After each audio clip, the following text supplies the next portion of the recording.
सर्वमङ्गलस्वरूपिणे देवी दुर्गाम्बिकायै मङ्गलम्। मङ्गलम् कनकाम्बरधरे मङ्गलम् विजयाचलवासिने।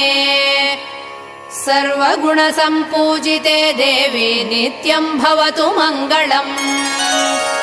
वरदाभयहस्ते भवानी निखिलेश्वरी। बाला त्रिपुरसुन्दरी देवी नित्यम् भवतु मङ्गलम्।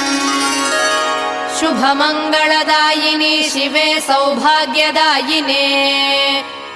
इन्द्रकीलाद्रिनिवासिने तुभ्यम् देव्यस्तु मङ्गलम्। कृष्णातीरनिवासिने गौरी कोमलस्वरूपे। कमनीयकरे देवी तुभ्यम् देव्यस्तु मङ्गलम्। कृष्णातीरनिवासिने गौरी